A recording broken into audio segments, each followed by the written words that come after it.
네, 오늘 말씀을 살펴보도록 하겠습니다. 오늘 말씀은 창세기 6장 5, 6, 7, 8절, 5절에서 8절까지 말씀입니다. 창세기 6장 5절에서 8절까지 말씀.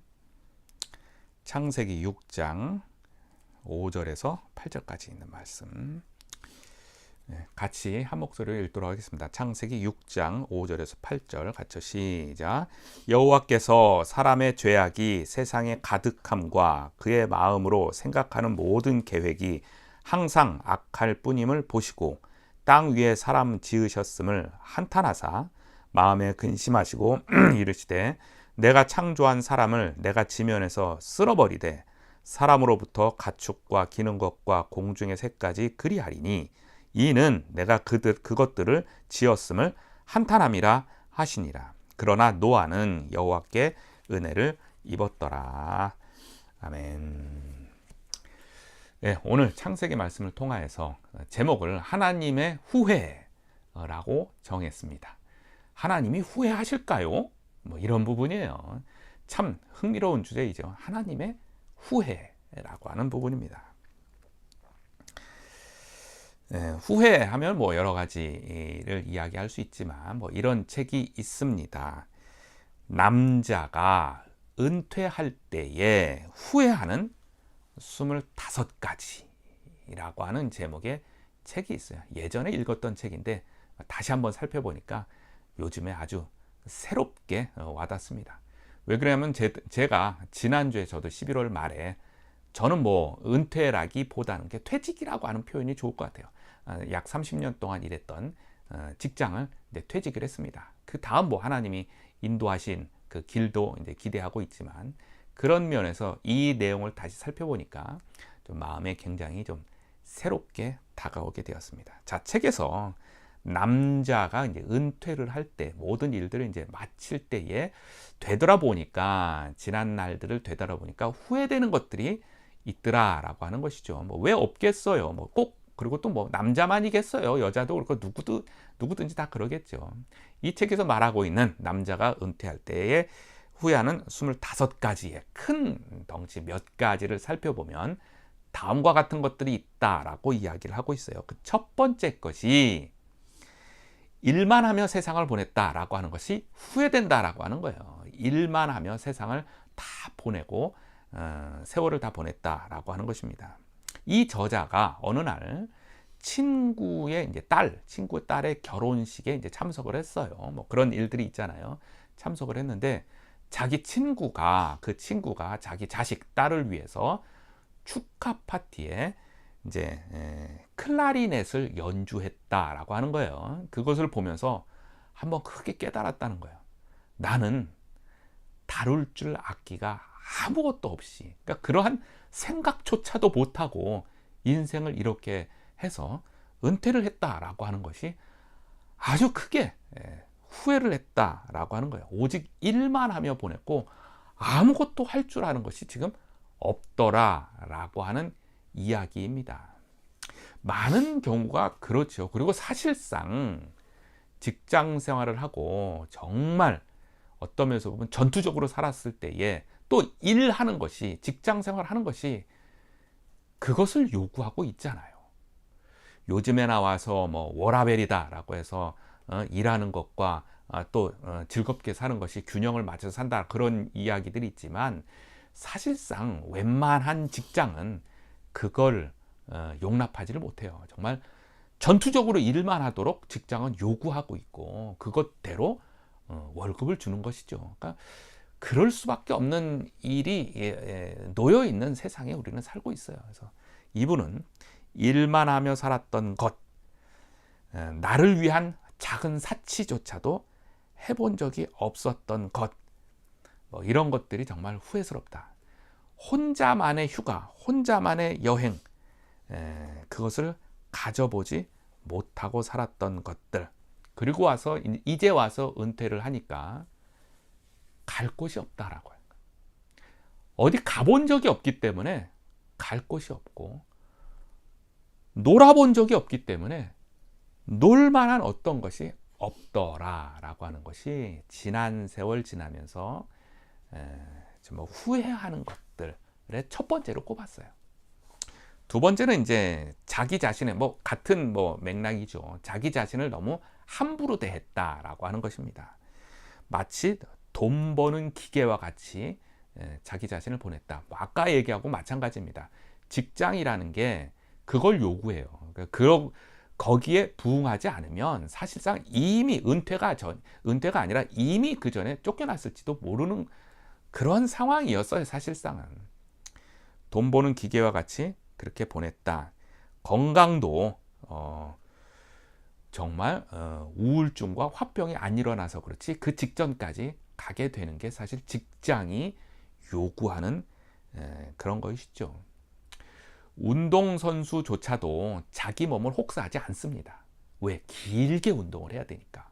그럼에도 불구하고 많은 경우에 직장은 내 자신을 혹사하도록 몰아가고 있다. 그것을 사실상 잘 균형을 맞춰야 되는데 물론 이게 말로만 쉽지 결코 쉬운 일은 아니었어요.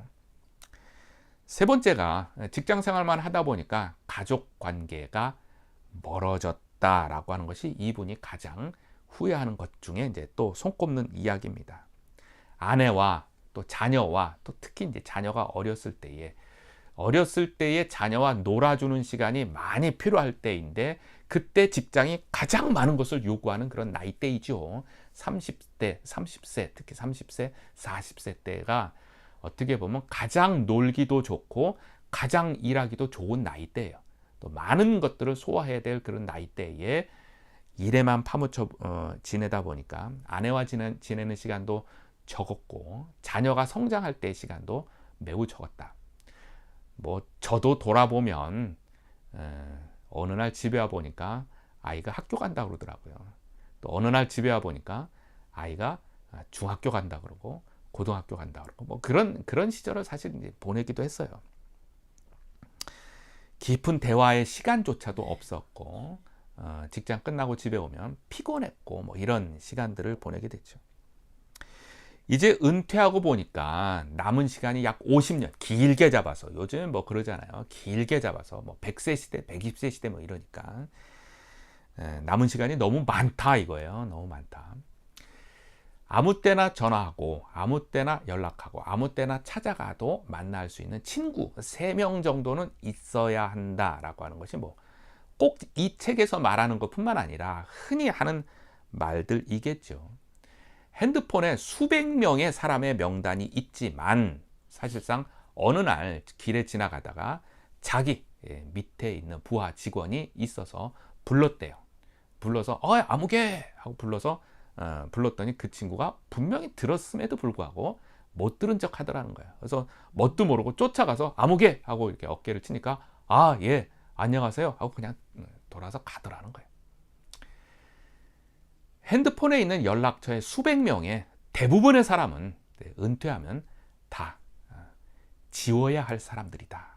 그래서 아무 때나 연락해도 찾아가서 점심 한 끼 할 수 있는 사람 3명이 있다면 행복한 일이다. 그런 일이죠. 혼자 사는 방법을 미리미리 키워야 한다라고 하는 것도 이 책에서 조언하는 거예요. 혼자 장보기, 혼자 밥 끓여 먹기, 혼자 놀기, 이런 거 할 줄 알아야 한다라고 하는 것입니다. 이것 외에 여러 가지 것들이 후회스러운 것들이 많이 있겠죠. 남자뿐만 아니라 여자도 마찬가지고 누구에게나 마찬가지입니다. 이러한 책들을 통하여서 우리가 후회되는 것들이 무엇인지 미리 한번 점검해 보는 것도 좋은 일일 것입니다. 후회할 일이 있다는 것은 거꾸로 뒤집어 보면 열심히 살았다는 이유예요. 그죠? 대충 인생을 살았다면 후회할 게 남지 않을 거야. 아마 그런 일도 생각나지 않을 겁니다. 그러니까 우리가 좋게 한번 생각해 보는 겁니다. 후회할 일들이 진하게 남았다면 그만큼 열심히 살았다는 이유이고 이제 그러한 후회되는 일들을 통하여서 앞으로 남은 기간 동안 후회되지 않는 일들로 중요한 것들이 무엇인지를 생각하며 참된 인생의 중요한 것들 생각하며 후회 없도록 살아가 보자 라고 하는 것이 지금 어느 때든지 후회할 일들을 한번 점검해 보는 이유일 것입니다. 자, 그러면 오늘 주제인 그러면 하나님도 후회할까? 이것입니다. 하나님도 후회할까? 전능하신 하나님이 후회하실까에 대한 것들을 한번 살펴보겠습니다. 성경에는 여기저기에서 전능하신 하나님, 전지하신 하나님께서 후회하지 않는다라고 이야기를 하고 있습니다. 제가 잘 암송하고 있고 종종 되뇌이는 말씀 중에 민수기서 23장 19절 말씀이 있어요. 하나님은 인생이 아니시니 시건치 않으시고 인자가 아니시니 동일한 사람이라는 뜻이죠. 인자가 아니시니 후회가 없으시도다 이렇게 나와 있어요. 하나님은 인생이 아니시니 시건치 않으시고 인자가 아니시니 후회가 없으시도다. 어찌 그 말씀하신 바를 행치 아니하시며 하신 말씀을 실행치 아니하시랴. 이런 말씀이에요. 하나님은 후회하지 않습니다. 하나님 후회하지 않아요. 왜? 전능하신 분이고 전지하신 분이기 때문에 그렇습니다. 그런데 성경에는 하나님이 후회하셨다라고 하는 표현도 나와요. 정확하게 나와요. 어떻게 된 일입니까? 그것은 하나님께서 마치 나였다면, 마치 사람이었다면 이것을 후회하셨을 거야 라고 하는 하나님의 속마음을 사람처럼 표현하는 문학적인 방식이에요. 이것을 신인동형론적 표현이라고 합니다. 하나님을 마치 사람이었다면 이라고 하면서 하나님의 속마음을 드러내 보이고자 하는 그러한 표현입니다. 그것으로 인해서 하나님이 후회하셨다라고 하는 표현이에요. 성경에 보면 하나님이 등을 보이셨습니다. 또 손으로 이렇게 가르치셨습니다. 글을 쓰셨습니다. 이런 표현들이 다 이와 같은 하나님을 신인동형론적인 표현으로 사람처럼 표현하는 그런 표현 방식, 문학적인 당시의 표현 방식이 그렇습니다. 그래서 하나님이 후회하셨다라고 하는 그 표현을 통해서 진짜 하나님의 속마음이 무엇인가를 알아보는 것이 오늘의 그 초점입니다. 정말 하나님이 인간처럼 후회했다 그런 표현은 아니에요. 하나님은 인간을 창조하시고 창조한 것 때문에 기뻐하고 인간의 어떤 기쁜 행동 때문에 좋아하고 그런 거는 아니에요. 하나님은 스스로 만족하며 스스로 기뻐하는 자충족성의 그러한 하나님입니다. 그렇기 때문에 하나님이 하신 일에 대해서 하나님이 후회하시고 그러지는 않습니다. 그럼에도 불구하고 하나님의 후회를 표현한 대표적인 성경 구절 두 가지만 살펴보겠습니다. 오늘 본문의 말씀인 창세기 6장 5절에서 8절까지 있는 말씀을 통해서 하나님은 인간을 창조한 것을 후회하셨다라고 말씀하고 계세요. 즉 이걸 통하여서 하나님의 속마음이 인간 창조를 통한 하나님의 속마음이 무엇인지를 살펴보고자 하는 것이고, 두 번째는 사울을 왕으로 세운 것을 하나님이 후회하셨다라고 하는 그런 표현이 나옵니다. 사울을 왕으로 세워서 하나님이 기대하셨던 그 속마음이 무엇인지를 우리가 잘 살펴보고 있는 것이죠. 첫 번째, 인간을 창조한 것을 하나님이 후회하셨다. 창세기 6장 5절에서부터 8절까지는 말씀 다시 한번 읽어보겠습니다. 5절 6절 제가 읽어볼게요. 여호와께서 사람의 죄악이 세상에 가득함과 그의 마음으로 생각하는 모든 계획이 항상 악할 뿐임을 보시고 이 땅 위에 사람 지으셨음을 한탄하사. 한탄이 이제 후회라고 하는 그런 말이에요. 한탄하셨습니다. 후회하셨습니다. 또 7절에 보면 한 번 더 강조하면서 나옵니다. 사람의 마음에 근심하시고 이르시되 내가 창조한 사람을 내가 지면에서 쓸어버리되 사람으로부터 가축과 기는 것과 공중의 새까지 그리하리니 이는 왜 그러냐 하면 내가 그것들을 지었음을 한탄함이라 후회하였음이라 하시니라 이거예요. 하나님이 인간을 창조하신 것을 정말 후회하셨다라고 하는 표현이 두 번 강조해서 나오고 있는 장면입니다. 하나님이 천지를 창조하셨죠. 하나님이 천지를 창조하시고 인간도 하나님의 형상대로 인간도 창조하셨습니다. 그걸 통해서 하나님은 인간과 교제함으로 교류함으로 하나님의 영광이 드러나며 참 기쁨이 드러나기를 하나님은 소망하셨습니다. 그런데 이 인간이 에덴 동산에서 결국 죄를 짓게 되죠. 무슨 죄요? 하나님의 말씀을 거역하는, 어기는 그러한 죄를 짓게 되고 에덴 동산에서 쫓겨나게 됩니다. 그 이후로 사람이 번성하게 되는데 사람이 번성하는 것만큼 사람들의 죄악이 급증하게 됩니다. 결국 어디까지 급증하게 되냐면 지금 본문의 말씀이 이제 노아의 홍수 바로 직전에 일어나는 그러한 말씀이에요. 노아의 홍수 바로 직전까지 온통 사람이 생각하고 계획하고 실행하는 모든 일들이 악한 거예요. 그때만이겠어요? 오늘을 돌아보면 어떻습니까? 오늘 이 땅에 있는 인간들의 모습이 노아 홍수 직전의 모습과 다르다고 생각하시나요? 차이가 있다고 생각하시나요? 결코 그렇지 않습니다. 하나님이 인간을 창조하셔서 인간의 모습이 이렇기를 기대하신 게 아니었어요. 그래서 하나님은 후회하셨다, 한탄하셨다라고 표현을 한 것입니다. 하나님은 아까도 언급한 것처럼 인간 때문에 기뻐한 것은 아니에요. 인간 때문에 만족한 것은 아니에요. 하나님은 스스로 만족하신 분이며 스스로 기쁨으로 충만하신 거예요. 그러한 하나님이 세상을 창조하고 자기의 형상대로 인간을 창조하셨어요.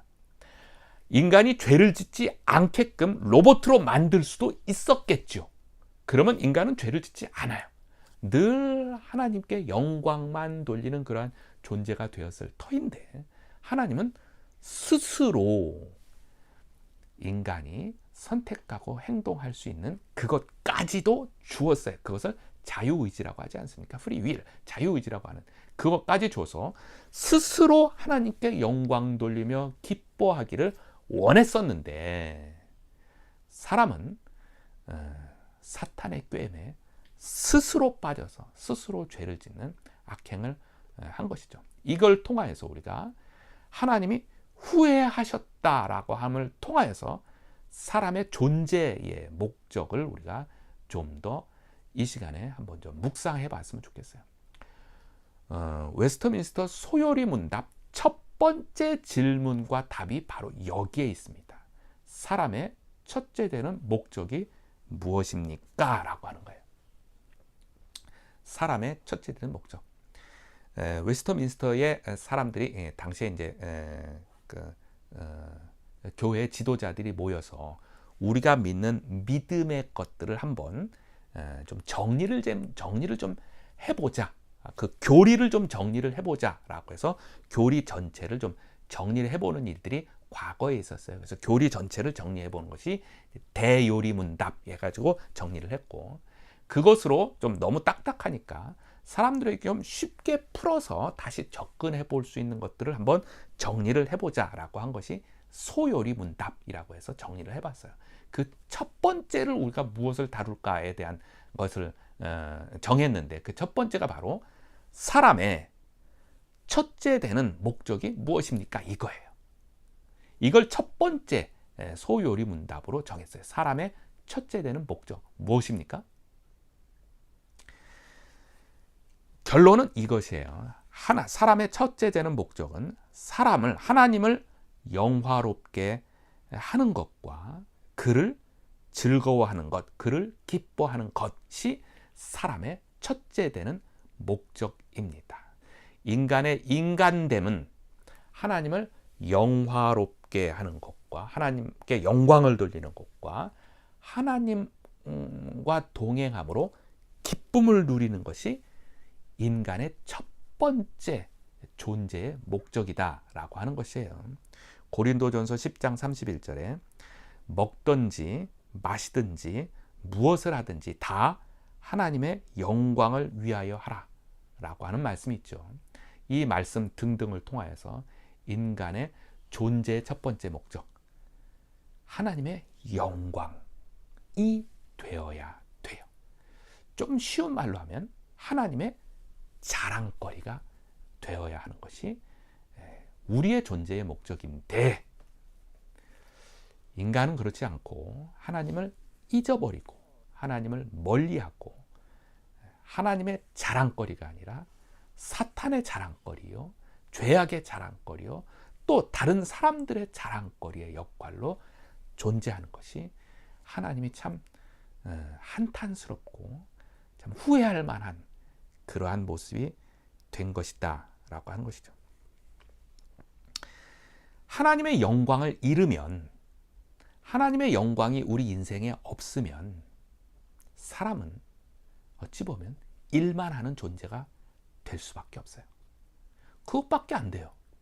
그냥 일만 하고 먹고 살기 위해서 그냥 그렇게 살아가는 존재가 될 수밖에 없어요. 하나님의 영광이 우리 안에 있으면 일을 하면서도 하나님의 영광을 돌릴 수도 있고, 쉬면서도 영광을 돌릴 수 있고, 무엇을 하든지 영광을 돌리며 만족한 인생을 살아갈 수가 있는 것입니다. 하나님의 영광이 없이 돈이 가득하고 일하지 않는 인생이 될 만큼 재산이 있으면 그 사람은 하나님의 영광을 돌릴까요? 아니면 죄악에 빠질까요? 후자가 되기가 너무 쉽겠죠. 그처럼 하나님의 영광을 돌리는 것, 하나님과 동행함으로 기뻐하며 살아가는 것이 인간의 첫째 되는 목적이요. 동일하게 오늘도 내가 존재하는 이유의 첫째 되는 이유는 하나님께 영광을 돌리는 존재가 되어야, 그게 나의 인생이요, 그걸 기준으로 해서 가정이 평안하며, 그걸 기준으로 해서 직장 생활이 기쁨이요, 그걸 통해서 인간관계, 물질관계, 모든 나의 계획들이 하나님의 기쁨이 될 수 있다고 하는 것입니다. 인간을 창조한 것을 후회하셨던 하나님의 속마음은 바로 여기에 있습니다. 인간과 함께 기쁨을 나누기를 원하셨으며, 영광을 나누기를 원하셨으며, 또 찬송을 나누기를 원하셨던 우리 하나님의 속마음이 바로 여기에 있습니다. 성탄절을 앞두고 다시금 우리 일상을 돌아보면, 금년 한 해를 돌아보면서 하나님의 영광이 되었던 것들을 꼽으며 감사하며 찬송하며, 또 그 마음을 품고 다시금 하나님의 영광된 우리 자신의 모습으로 그렇게 걸어가기를 주의 이름으로 축원합니다. 두 번째 하나님이 후회하셨다라고 하는 장면이 나오는 것은 사울에게 왕의 직분을 주셨던 것을 이제 후회하셨다라고 하는 장면이 나옵니다. 사무엘상 15장 10절, 11절 두 절만 한번 보면 이런 표현이 나와요. 사무엘상 15장 10절, 12절, 11절 제가 읽어볼게요. 여호와의 말씀이 사무엘에게 임하니라. 이르시되 내가 사울을 왕으로 세운 것을 후회하노니 그가 돌이켜서 나를 따르지 아니하며 내 명령을 행하지 아니하였음이니라 하신지라. 사무엘이 근심하여 온 밤을 여호와께 부르짖으니라. 이런 장면이 나와요. 사무엘상 15장에서 사울을 왕으로 세운 것을 하나님이 후회하셨다라고 하는 그런 장면입니다. 이스라엘 백성에게는 왕이 하나님이세요. 하나님의 백성들에게는 왕이 하나님이에요. 하나님이 다스리시고 하나님이 인도하십니다. 그런데 이스라엘 백성들이 주변의 국가들을 보니까 인간 왕이 있는 거예요. 인간 왕이 너무 멋있어 보인 거예요. 그래서 사무엘 선지자한테 우리도 왕을 좀 세우게 해주십시오. 왕이 좀 필요할 것 같습니다. 왕을 세워주세요. 라고 매우 졸랐어요. 그랬더니 사무엘이 이제 하나님께 이제 백성들의 의견을 이제 전달했죠. 이렇게 조르고 있습니다. 그랬더니 하나님께서 그것을 허락해 주셨어요. 그래서 사울이라고 하는 당시의 청년인데 뭐 키도 크고 건장하고 잘생기고 인품도 좋고 아주 괜찮은 사람이었어요. 그를 이제 왕으로 세우게 됩니다. 그래서 이스라엘 백성의 이스라엘 나라의 최초의 왕이 사울 왕. 신약 성경의 사도 바울의 그 전 이름이 이제 사울이었다라고 하는 그것과 전혀 다른 이야기예요. 지금 아무 상관없는 이야기입니다. 사울이라고 하는 당시에는 이름들이 몇 가지가 되질 않아요. 그래서 되게 흔하게 몇 가지 이름이 되게 많아요. 심지어는 예수라고 하는 이름도 굉장히 많이 있어요. 그래서 우리가 알고 있는 구세주 예수님을 표현할 때는 어디 출신 예수? 나사렛 출신 예수라고 했을 때만 그분이 해당되는 거고, 나머지 다른 예수라는 이름 되게 많아요. 바울이라고 하는 이름도 많고 사울이라고 하는 이름도 많고 되게 많이 있어요. 그러한 사울 한 사람을 이제 왕으로 세워서 최초의 이스라엘 왕이 됩니다. 그가 처음에는 잘 했는데 시간이 지나다 보니까 이 사울 왕이 이제 좀 하나님의 말씀을 어긋나는 일들을 하게 됩니다. 15장 전체를 쭉 읽어보면 다음과 같은 일들이 이제 발생해요. 아말렉과의 전쟁에 있어서 하나님이 이 전쟁에서 다음과 같은 명령을 합니다. 아말렉과의 전쟁에 있어서 승리하게 될 터인데, 우리 하나님은 전쟁의 왕이시잖아요. 승리하게 될 터인데 한 가지를 조건을 내세웠어요. 승리를 해서 소위 말해서 적진에 있는 물건들, 우리는 이것을 전리품이라고 부릅니다. 적진에 있는 물건들, 전리품을 가져오지 마라 그랬어요. 물론 어느 전쟁에서는 전리품에 무엇을 취하라 라고 하는 말도 있고 가져오지 마라, 취하지 마라 그런 말도 있는데, 지금 아말렉과의 전쟁에 있어서는 전리품을 취하지 마라, 모두 멸절시켜라, 가져오지 마라, 이렇게 분명히 명령을 했습니다. 그래서 전쟁을 치렀죠. 전쟁을 치러서 말 그대로 하나님이 말씀하신 대로 승리하였습니다. 자, 전리품 가져와야 될까요? 안 가져와야 될까요? 하나님은 가져오지 마라, 멸절시켜라, 없애라 라고 했어요. 그런데 이날 사울 왕 눈에 들어온 송아지, 아주 멋진 송아지, 멋진 염소, 뭐 금은 보화들 아주 번쩍번쩍 빛나는 아주 좋은 것들이 눈에 탁 들어왔어요. 그것을 갖고 싶은 마음이 누구나 있겠죠. 뭐 사울뿐만이 아니에요. 우리에게도 다 마찬가지예요. 가질 수 있는 능력이 있고 기회가 있고 시간이 있고 취할 수 있는 어떤 방법이 있고 다 있어요. 그런데 하나님은 분명히 말했죠. 전리품을 취하지 마라. 그러니까 소위 말해서 꼼수가 등장을 합니다. 어떤 꼼수예요? 저걸 취해서 예배 시간에 헌금으로, 그 일부를 헌금으로 드리면 되겠다. 그러면 하나님이 받으시니까. 특별히 하나님이 가져오지 말라고 했으니까 뭐 요즘에 뭐 그런 생각이 들 수도 있을 거예요. 11조가 아니라 10의 2조, 10의 3조, 아직 거 50% 헌금한다. 뭐 아주 큰 마음 쓰는 거라고 자신은 생각했겠죠. 그래서 취하고 실제로 제사 제물로 그것을 드리게 됩니다. 그러면 되겠거니 라고 생각하고 판단했던 것이죠. 이런 부분이 늘 그때나 지금이나 우리에게 늘 다가오는 내용이에요. 어떠한 일들을 내 뜻대로 할 것이냐 하나님의 뜻대로 행할 것이냐, 이것입니다. 이것이 늘 우리의 갈등이에요. 늘 우리의 갈등. 가정 문제에 있어서, 직장 문제에 있어서, 교회 생활에 있어서 내 뜻대로 할 것이냐 하나님 뜻대로 할 것이냐. 내 뜻대로 하고 싶은 마음이 많이 있죠. 그러고서는 하나님께 대신 하나님께 무엇을 좀 더 하겠다, 뭐 이런 타협스러운 것이 늘 우리 마음 가운데 있는 것입니다.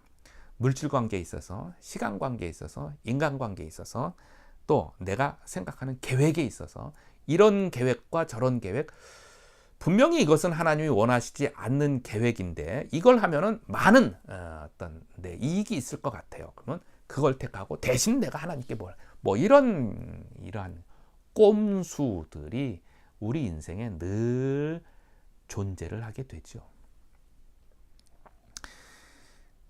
이것에 대해서 22절에 사무엘상 15장 22절에 우리가 잘 알고 있는 유명한 말씀이 이때 나오게 됩니다. 22절에 이런 말씀이 나오죠. 사무엘이 이르되 여호와께서 번제와 다른 제사를 그의 목소리를 청종하는 것을 좋아하심 같이 좋아하시겠나이까? 순종이 제사보다 낫고 듣는 것이 숫양의 기름보다 나으니, 이런 표현이에요. 순종함이 어떠한 제사를 풍성하게 드리는 것보다 훨씬 나은 것이다 라고 하는 그런 말입니다. 하나님의 말씀을 잘 귀담아 듣는 것이 우리의 어떠한 신앙의 행위보다 앞서야 한다라고 하는 것입니다. 예배 드리는 것보다, 찬송하는 것보다, 기도하는 것보다, 헌금하는 것보다, 선교하는 것보다, 그 어떠한 행위보다도 하나님 말씀에 순종하는 것이 우선순위다라고 하는 것, 정말로 우리가 귀담아 들어야 하는 그러한 말씀이죠. 이 부분에서 우리가 아주 속기가 쉬워요. 그죠? 정말로 속아 넘어가기가 쉽습니다. 예배 드리는 것, 그걸 누가 뭐라고 그럽니까?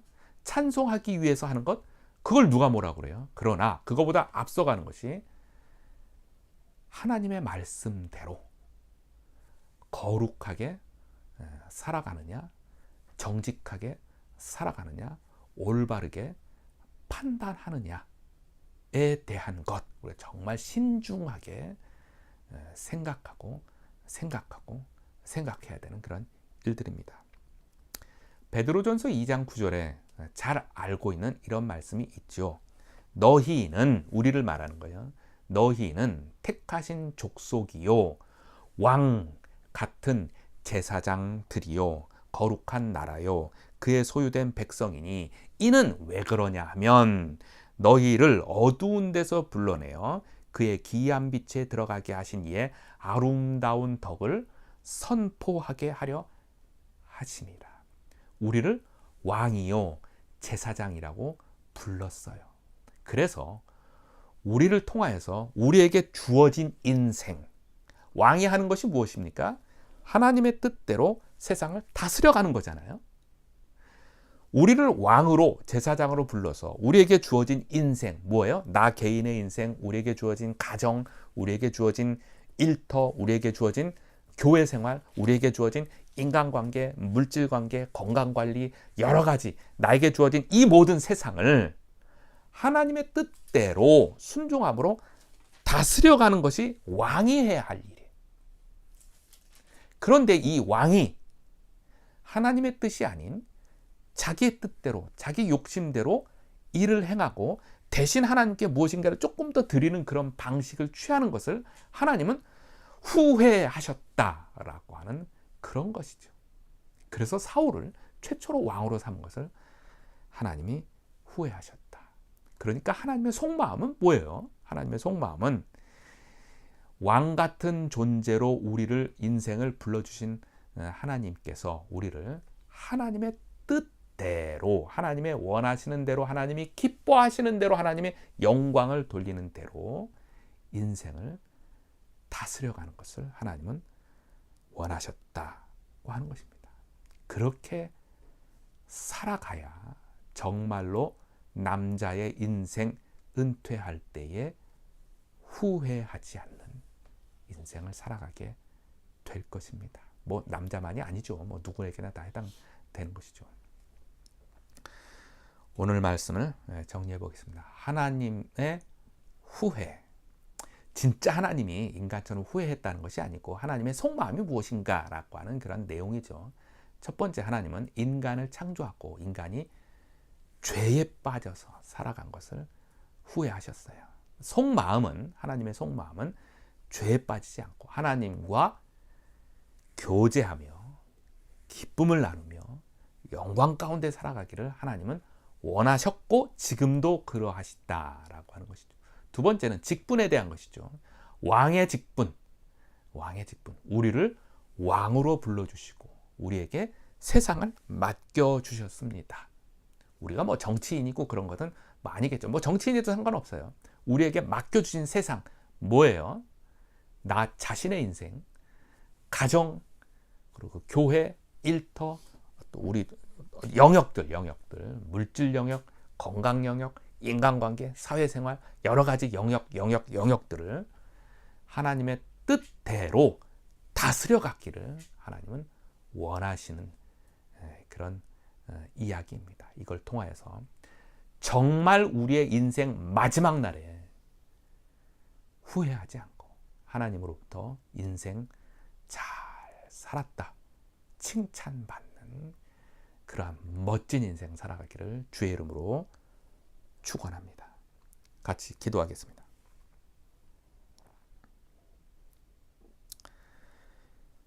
하나님 아버지, 인생 살면서 되돌아보면 어찌 후회하는 것이 하나도 없겠습니까? 그러나 다시금 주님 바라보며 주님이 저를 이 땅에 태어나게 하신 것을 주님이 후회하지 아니하시고 나도 후회하지 아니하도록 다시금 하나님께 영광이요 영광인 인생 살아가기를 다시 한번 다짐해 봅니다. 또한 우리에게 주어진 직분이 있습니다. 왕의 직분, 가정을 다스리고 일터를 다스리고 교회를 다스리고 우리 이웃들을 섬기는 이러한 직분을 통하여서 하나님이 후회하지 아니하시고 또 나 자신도 후회하지 않는 인생 살아가기를 다시 한번 다짐합니다. 하나님 그 가운데 함께 하시며 우리에게 믿음을 더하시고 지혜와 평강을 더하시며 우리의 손을 든든히 붙잡으시며 인도하여 주옵소서.